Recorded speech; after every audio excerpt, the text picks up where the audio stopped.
Hi everyone, it's Tracy Lewin. And Madame Smith. Good morning, Tracy. How are you doing today?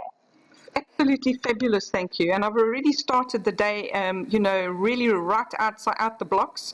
I was already on the second slide, so let me go back to the first slide. Yeah, Women in Bitcoin, another week. We want to empower, encourage, and enrich as many women as we can. And of course, their partners and the men in their life and their sons and their fathers and their brothers. Whoever wants to listen, we want to empower. Exactly right. The nature of the woman. Because we have such an exciting, we are talking about something so incredibly exciting, and this week it's going to be all about money.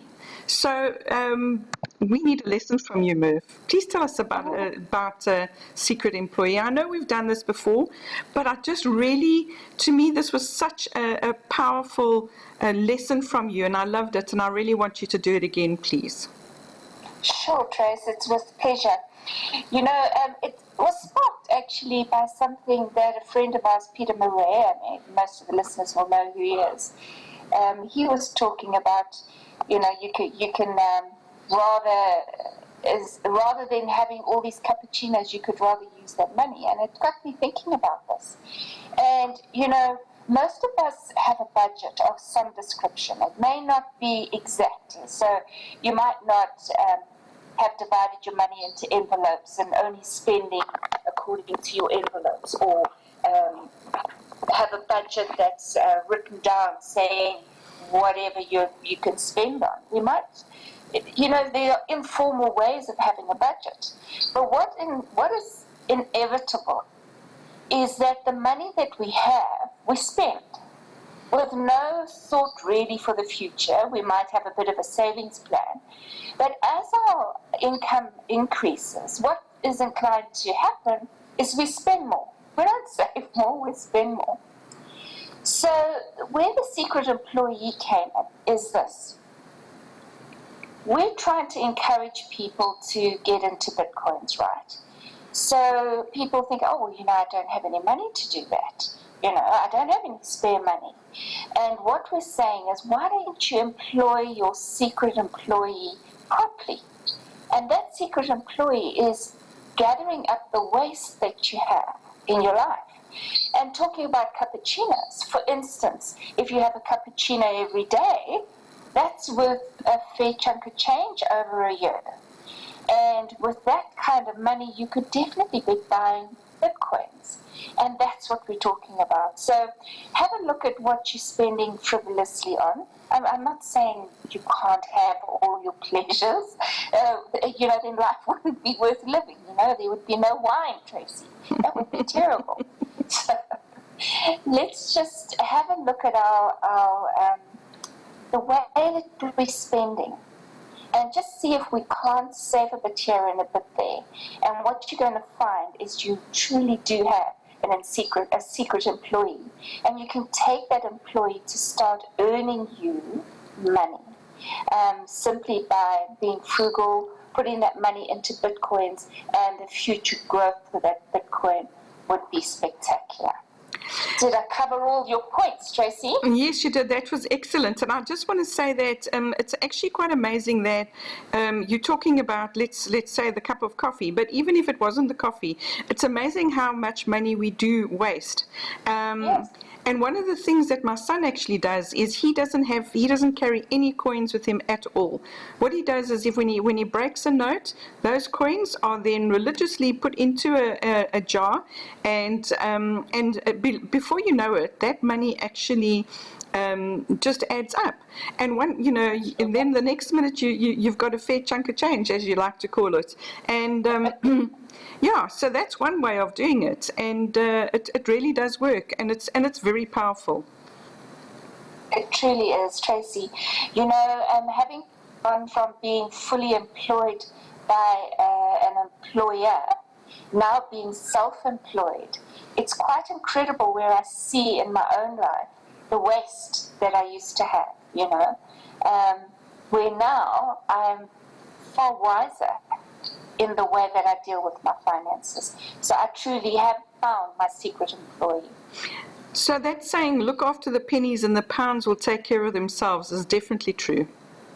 Yep, it sure is. Because it also has a mental connotation to that, or a subconscious connotation. And Yes. it's absolutely true.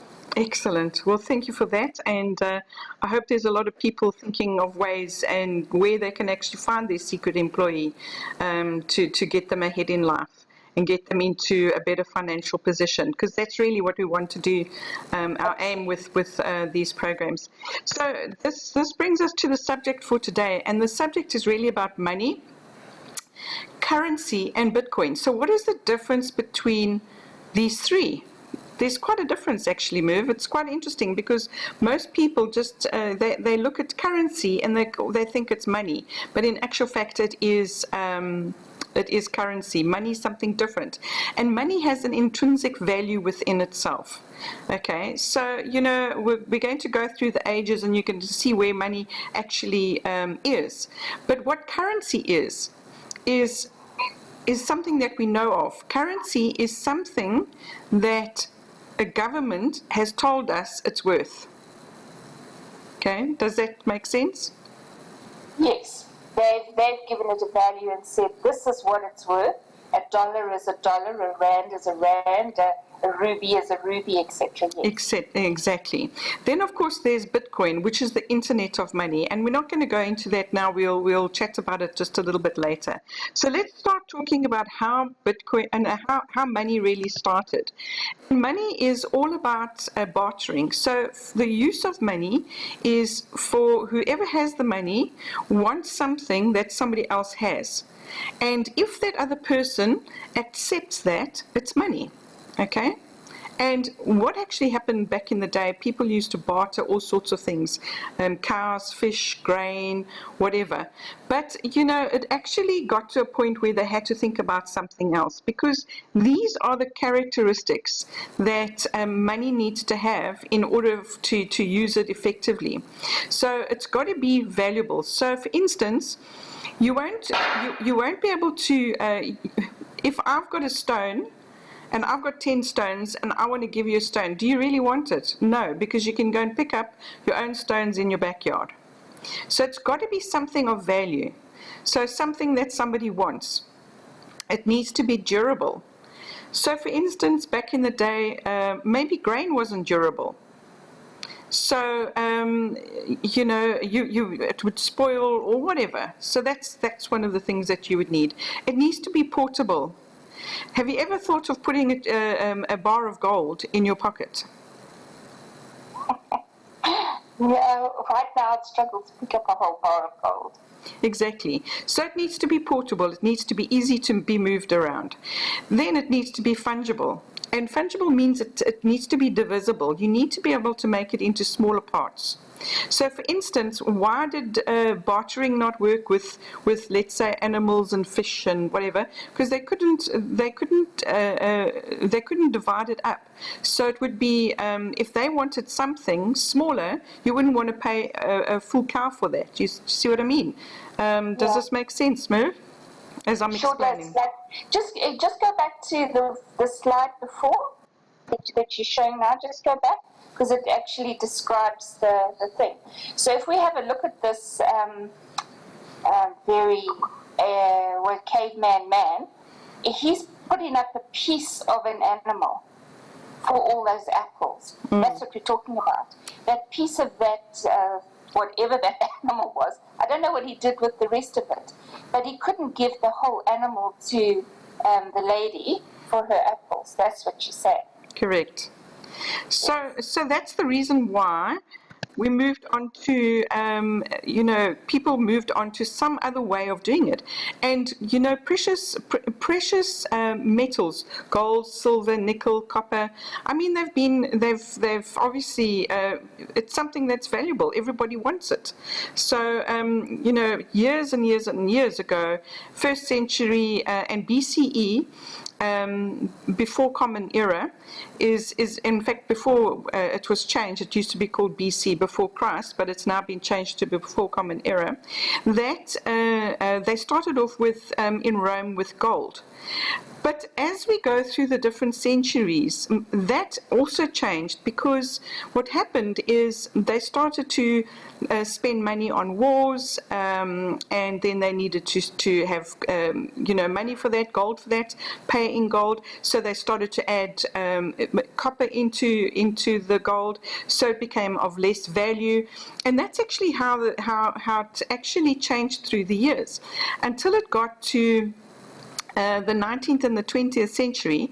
What happened is, in order to safeguard their gold or their copper coins or nickel coins or whatever they had, in order to safeguard it, they decided to start printing notes, and they would stash the gold in, let's say, a bank, or wherever it was, but they would then be issued these notes.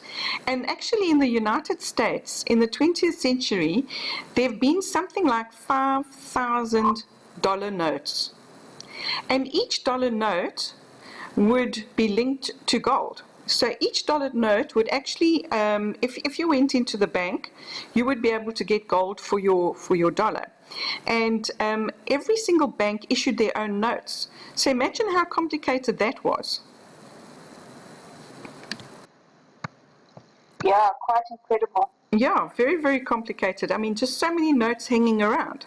But then something else actually happened. In the 1970s, with President Nixon, he decided to scrap the gold, the fact that it was backed by gold, the fact that money was backed by gold.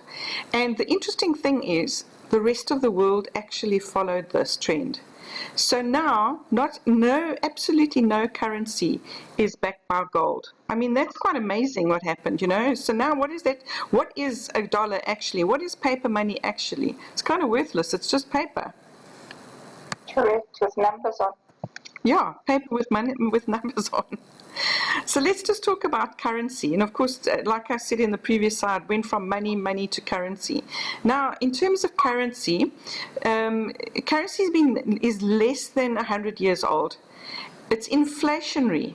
And what does inflationary mean? It means that it loses money. It loses value. Hyperinflation means that it loses value in a very short space of time. And one of them, an example of this is actually Zimbabwe, and you from Zimbabwe. Can you tell us a little bit about that, Merv? Well, yes, actually, it's quite scary. I left Zimbabwe in the early 80s, and I left a fair amount of money in Zimbabwe, just simply because it had been bequeathed to me, and I couldn't get it into South Africa.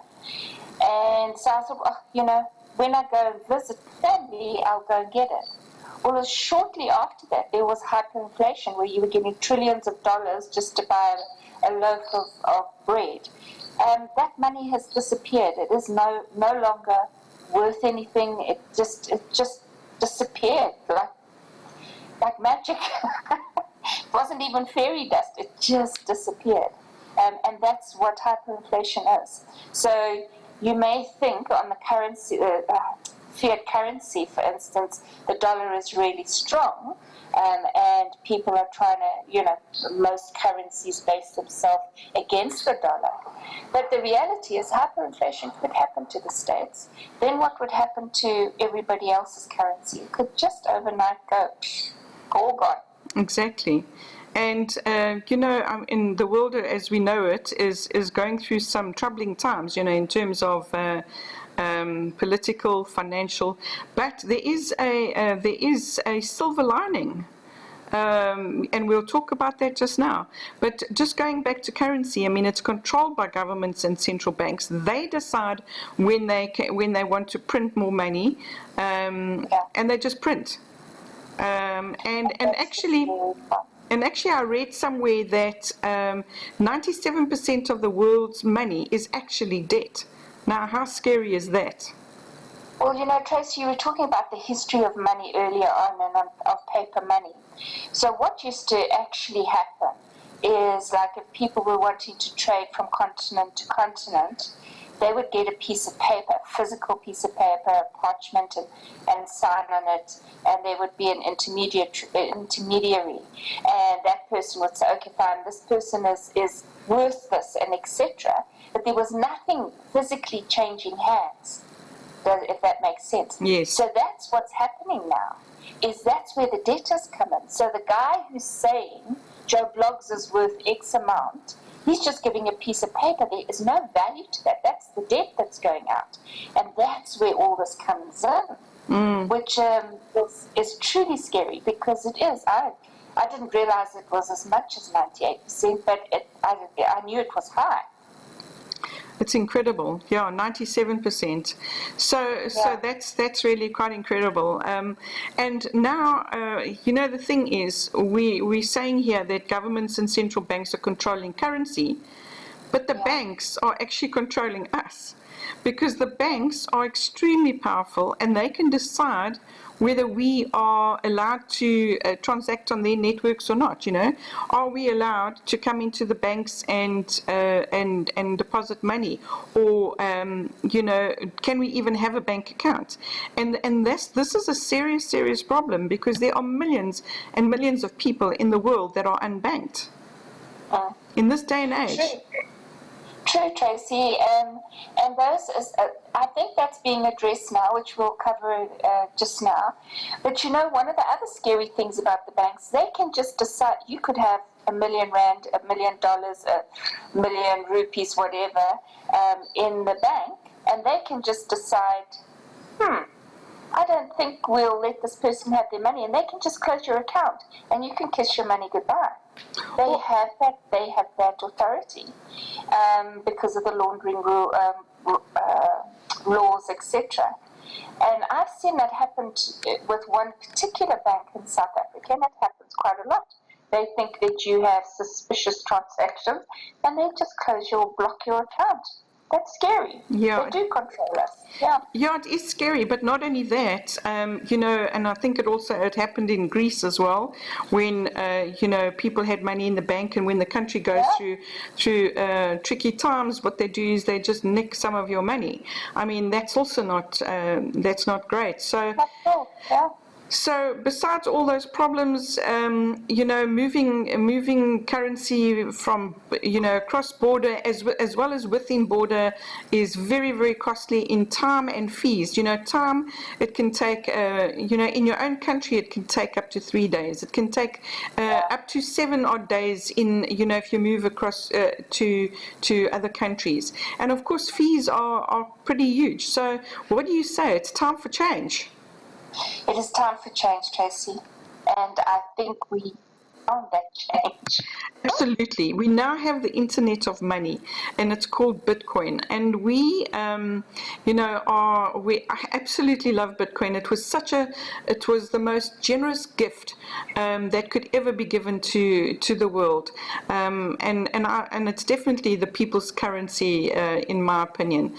There's so many exciting things around Bitcoin, and one of the things is the fact that it's deflationary, and that means that it's actually been designed to grow in value versus lose value.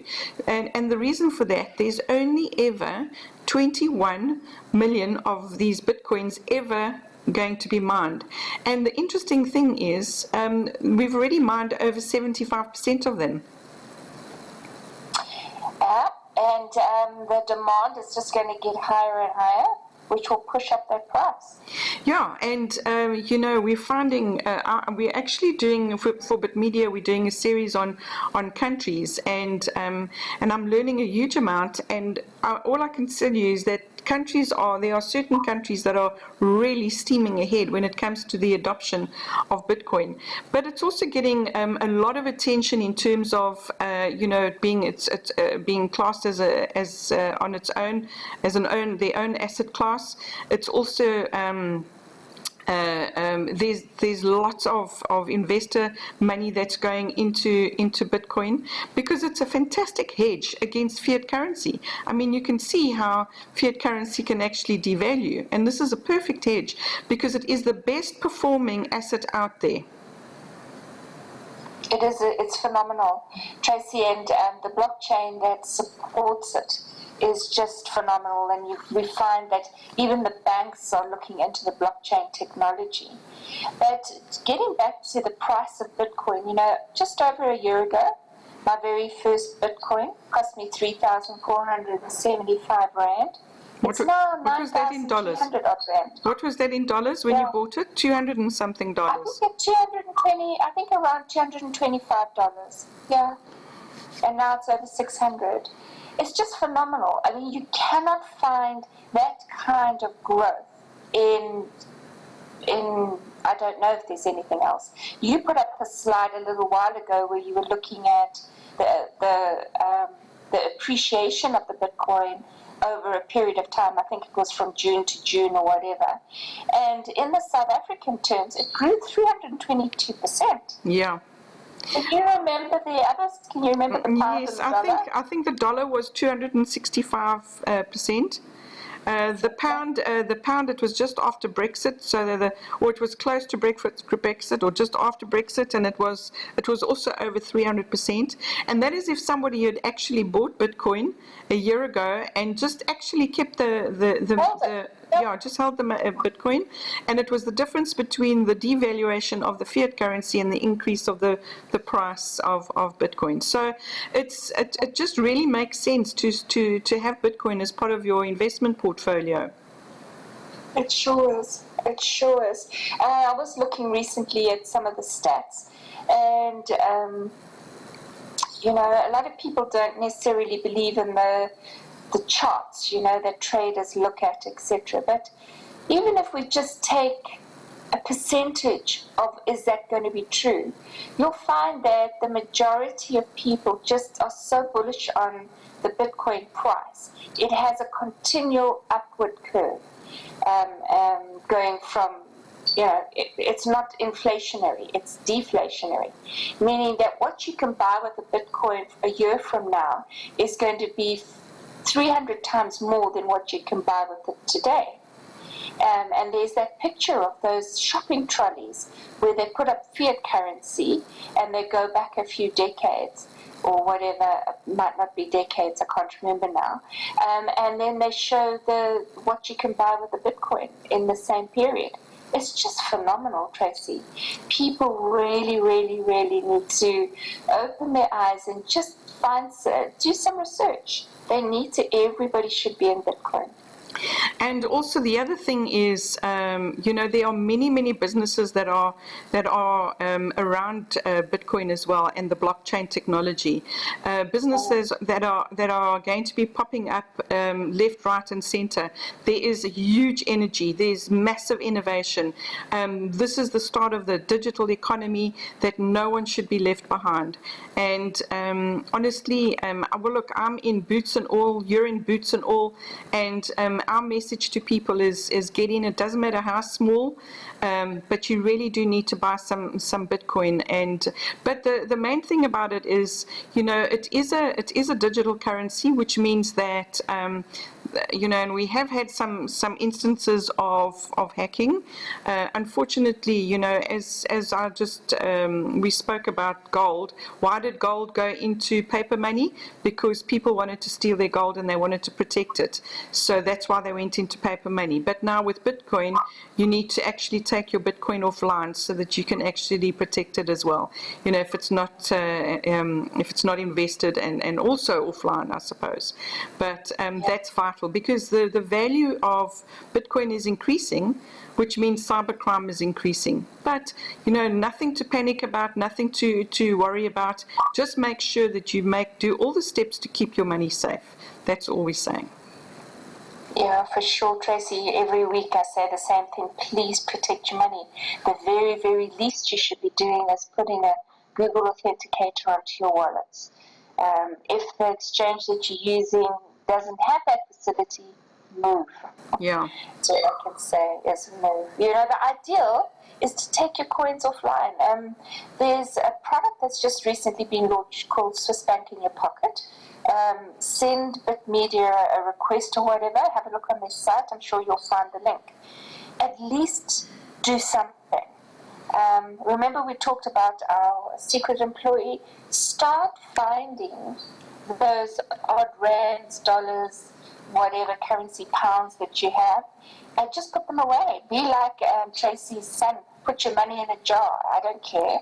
Just find a way of getting some money together, do some faucets, get some bitcoins. Just get bitcoins. It is the future. You know, when we think about when the internet first started, I just thought, this is the biggest load of hoo-ha ever. I mean, really, internet. Well, look at us now. I cannot imagine life without internet anymore. My life would come to a grinding halt. How about you, Tracy? Yeah, absolutely. I mean, I'm on the internet every single day. You know, even if it's just to ask Google a question. Exactly. But so, talking about... we don't want to miss the early trend of Bitcoin. No, seriously. definitely not. Because we're going to look back in 20 years' time and say, oh my goodness, remember way back when. Yeah, exactly. But I just want to do a little bit of a cross-check here about Bitcoin. Yeah. Is it valuable? Yeah. Is it... And it has true value.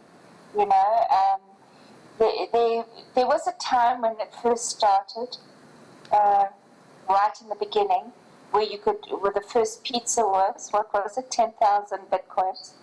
But you know what, as people understand and the acceptance and the understanding of Bitcoin comes, so the value is increasing. So most definitely it has value. Is it durable? Oh, yes. Yeah. So it's not going to go off. It's never going to go bad on you. Never. You know. Just a quick point on the coins that you were mentioning before. One of the reasons that they started using some other metals in and started using paper money was because the metals wore. You know, they could wear down. So you would have bits out of a coin. That can't happen to a Bitcoin. It is what it is. It's a set of numbers. It's programmable money. You know, it's never going to wear out, and it's never going to go bad. Okay, so is it portable? Oh yes. Where do you? Well, let's put it this way. Where do you not have internet? You can't do anything with Bitcoin if you don't have internet. Yes. So yes, it's definitely portable. And so is it fungible? Is it divisible? Well, that's an interesting point, actually. We haven't mentioned that. Normal currency goes down 2 digits, 2 decimal places on average. The Bitcoin goes down 8 decimal places, so it's 1 millionth of a Bitcoin. So, yes, most definitely is. So it ticks all the boxes. Is that what you're telling me? Oh, yes. Oh, yes. And I think if I close my eyes, I can almost see fireworks going off. Okay, so according to Chris Dixon, who's an investor and entrepreneur, he says there are 3 eras of currency: commodity-based, which is gold, politically based, which is dollar, and math-based, which is Bitcoin. Yeah. I trust math-based. Thank you very much. Oh, absolutely. Absolutely. Love it. And of course, you know, in terms of political, you know, we saw how this year Brexit, the UK leaving the EU, what it did to the pound. The pound has still lost a lot of value. We're coming up to the USA elections. Be interesting to see what happens to the dollar then. It's, you know, who knows who's going to win that. That's also something that's very, very interesting to watch unfold. So, you know, there's a lot of excitement going on in this world, but the most important thing and the best advice I can give to anybody is get into this, buy your first Bitcoin or your part of Bitcoin, and get into the digital economy. You will not regret it. Absolutely agree, Tracy. Absolutely agree. Cool. So on that point, A very good bye to you all. Until next week, Tracy. Cheers for now. till next week. Bye.